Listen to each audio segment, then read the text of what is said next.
back. It's Stephanie from My Porch Prints, and today we are going to be making this pocket flip template.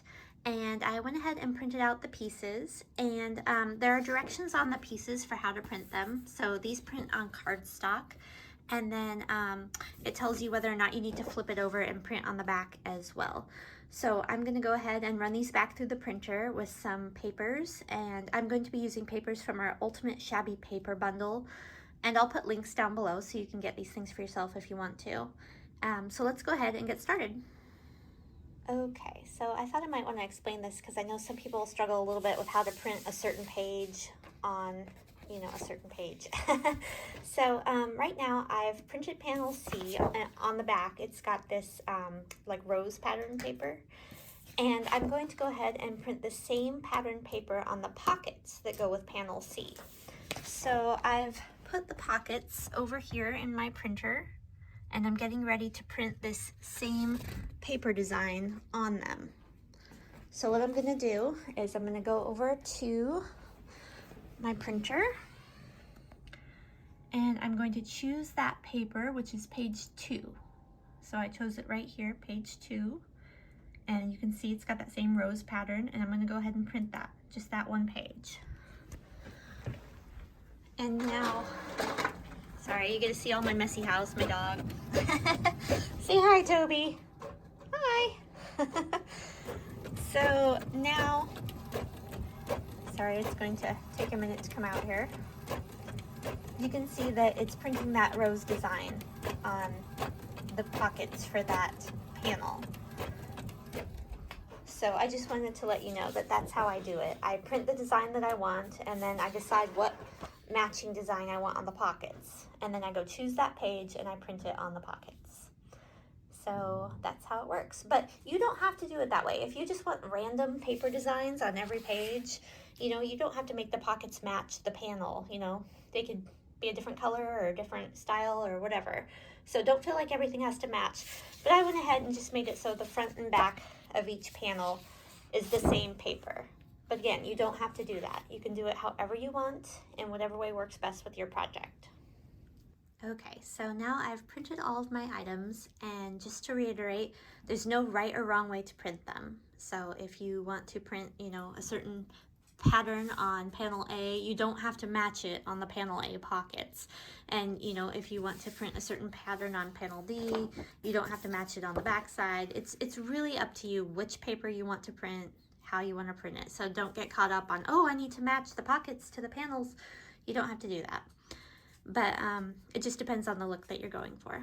So, okay, now that I've exhausted that point, we're gonna go ahead and just cut out all of our pockets and all of our panels, and then we'll get ready to assemble.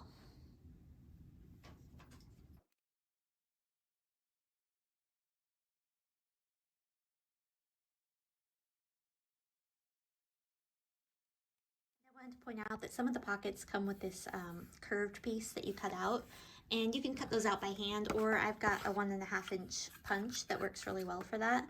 You just flip it upside down and kind of line it up, and makes it a really easy work of it. And one thing I didn't mention, but is important to note, it's a good idea to write down what you're working on, so when you cut it out, you can still know what to do. So I'm gonna write panel C on this tab. This is gonna get hidden so you won't see it. And then same thing with these. I'm going to write panel B and panel A on the back of this one. And then with the pockets, you might want to do the same thing as well. And that way when you're getting ready to assemble it, you'll know exactly what pieces go with which panel. And I wanted to quickly mention this kit comes with some tabs, and the way that I like to do them is once you cut them out, you can fold them in half and then cut these white parts off here. And then if you want, you can flip them over and you can use this part on your folio, and that way they'll have a matching paper already. Okay, so I've cut out my panels A, B, and D, or sorry, B, C, and D. A doesn't have any folding parts on it. But I need to go ahead and score these so that I can fold them. And I was going to show you this cute little trick. I marked my scoreboard.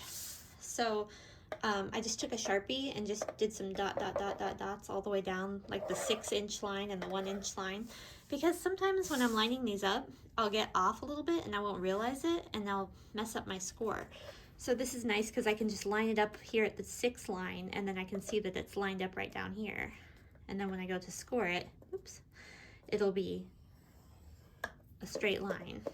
So anyway, just a little trick for you if you have a scoreboard and you want to make sure your lines are straight. And I'm going to go ahead and score each tab on each of the panels.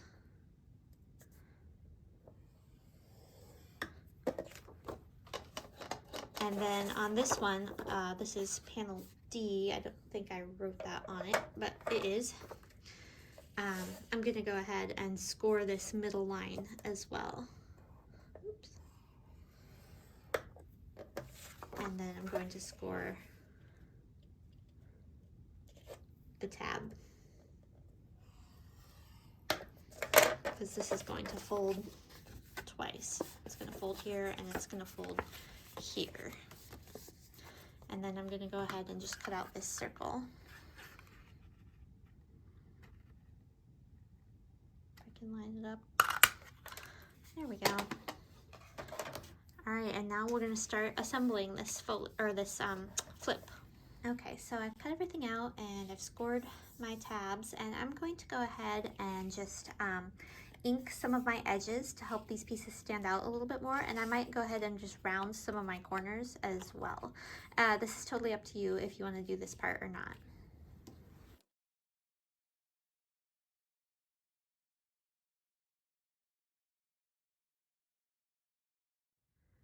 Okay, so I rounded some of my corners on my pockets, and I inked all the edges, and on the panels I inked front and back. And now I'm going to go ahead and just start assembling the pockets on the panels. And you can use glue for this if you want to, but I find that it sometimes wrinkles, so I'm going to use runner tape for mine. And this is very subjective. You can do things a lot of different ways. You can use just one pocket on each side if you want, or you can layer your pockets, you know, like on the panels. If you want, you can, you know, layer them on both sides like this, or, you know, use one on one side and one on the other. Or you can print multiple copies and do 2 on one side and print another set to do on the back. So it's really up to you how many pockets you want for this. And maybe you don't want pockets at all. You know, maybe you have an image that you want to put here, something, you know, pretty or memorable to you that you'd rather have on the flip. You can do that too. But for today, we're going to go ahead and just assemble this. And when you put the pockets on, you want to be sure to leave the top open, because that's where you're going to slide your cards and tags and things.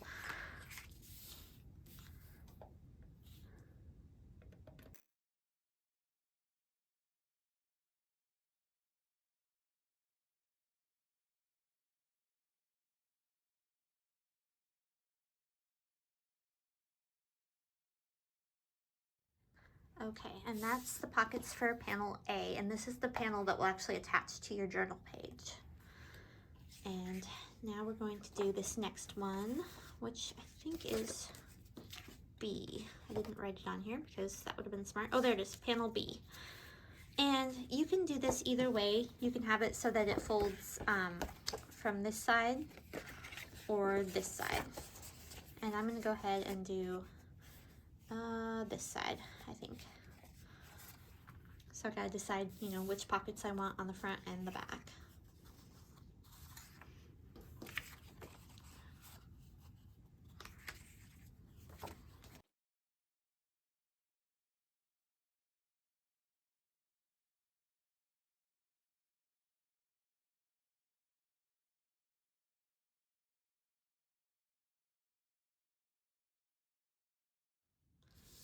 All right, now we're gonna do panel C. And this pocket goes over this space, and then I'm going to put this one on the back.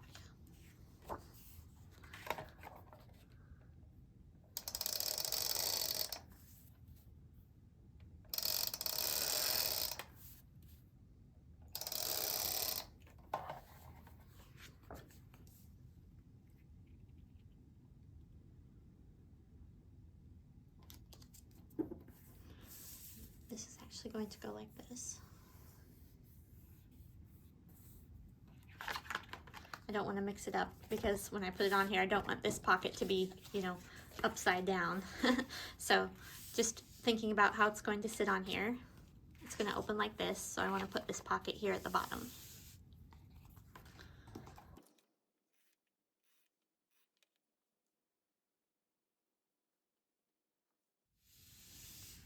Okay, and the last one, the last flipping piece is D, and it goes down here at the bottom. So all I have to do is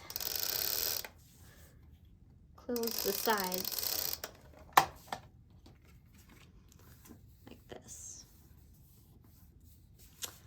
And now we're going to be attaching our panels to our panel A. So I'm going to start with this bottom piece, panel D, and you might notice if you've rounded your edges that it doesn't entirely hide the tab. You can kind of see it here. So if you want, you can cut off a little more of your tab so that it disappears behind here.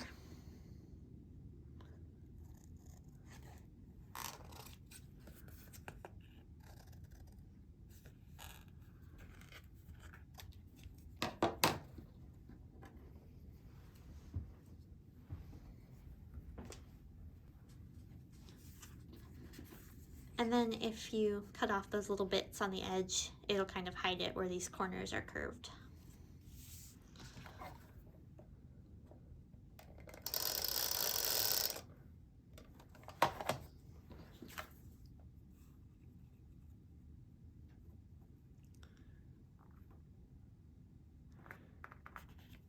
And when you do this piece, you'll want to leave just a little tiny gap right here so that it actually can fold up and stay closed.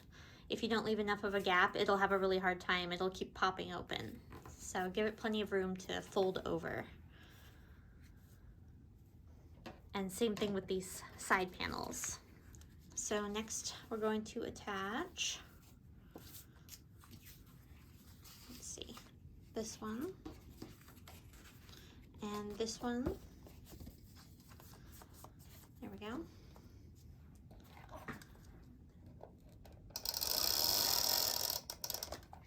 So this is panel B, and it's going to go over here, but again, if you made it a different direction, you can, you know, either side works, as long as the pockets look right. And give it a little gap.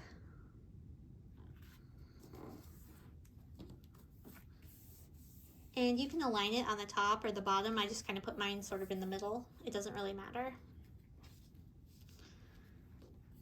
But if you want, you can kind of close it up and see how it's going to look and then decide where you want to attach it. You know, if you want it low or high. I think I'll put this one in the middle as well.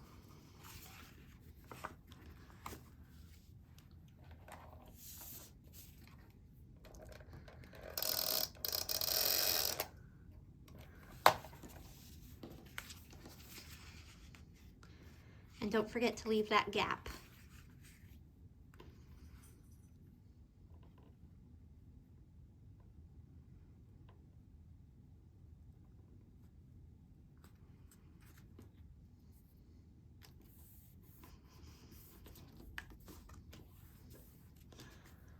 Okay, so we've got our bottom panel D and our panel B and panel C, and then this is the back of panel A, and it's going to attach into your journal page.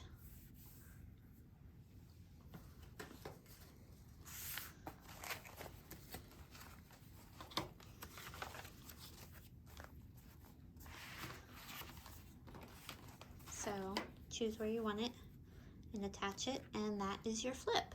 And then you can fill the pockets with, you know, tags and ephemera, just like this. And you can decorate it and embellish it however you wish.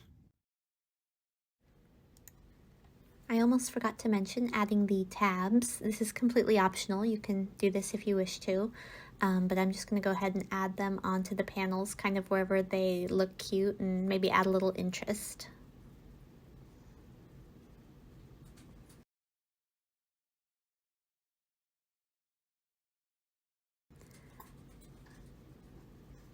Okay, and that is our little flip. Thanks for watching, everyone.